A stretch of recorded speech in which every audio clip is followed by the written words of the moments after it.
First, we kissed at the bar, and then much later in the hotel lobby, where all of the tracked-in snow had melted into dark, wet stains on the carpet. "You're cute," Not Hugh said, flicking my nose as he pressed his thin body up against me. "What's your name again?" I asked. Ben. No, Tom," he said, laughing. "Good. I like Tom." "Tom it is, then. Tom Cruise." "Tom Cruise, I have to go to bed," I said. "My bed?" he asked, his eyebrows suddenly bent in concern. "Of course," I said, though I hadn't been sure which direction it was going. I took off my heels, stumbling behind him to his room where an empty suitcase lay open on his bed. He pushed it to the floor, and it landed upside down on top of some crumpled-up clothes. I noticed "On the Road" on his nightstand. "A reader, huh?"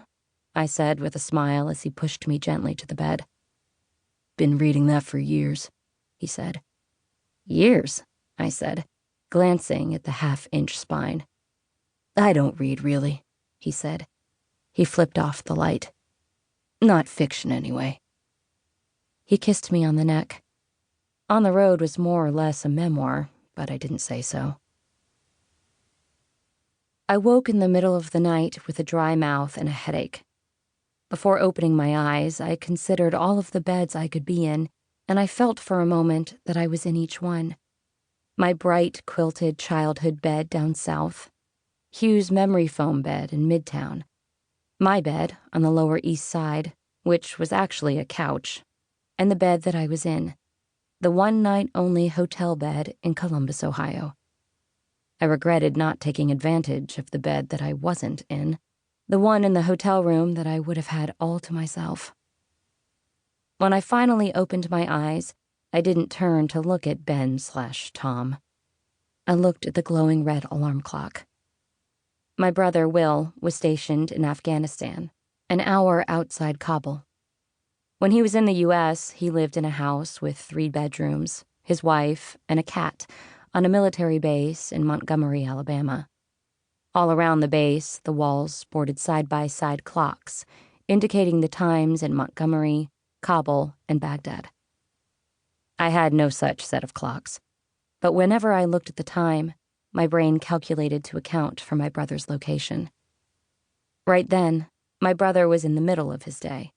He was out there blending in with the hot sand, or maybe just eating a crappy lunch. Alive, I always imagined, though the catastrophes that happened out there happened in an instant that you couldn't take back. Through the opened blinds, the yellow hotel lights illuminated a black banister, topped evenly in snow.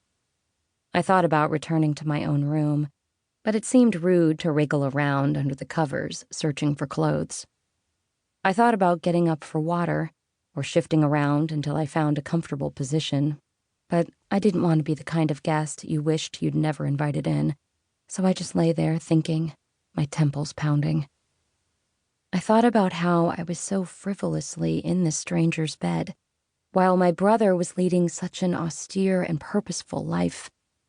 I had a hard time integrating this version of Will with the rambunctious older brother with whom I'd been raised. But there he was in pictures, straight-faced and uniformed, flanked by flags. Even his wife, since he'd been gone, had been collecting money for conservative charities by taking long, themed walks and knocking on doors asking for donations.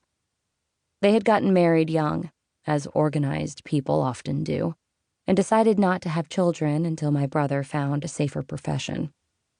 Every year since they'd been married, I'd thought, well, they're older than I am. I'll get there. But I keep arriving at their previous age, having progressed neither in their direction nor in any particular direction whatsoever. In less than a month, my brother would be on leave, and after going home, he would come up to New York to attend a wedding and then stay with me for a few days.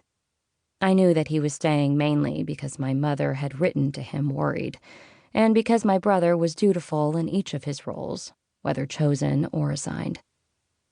Every time my mother called me, I answered in a hoarse voice. This was because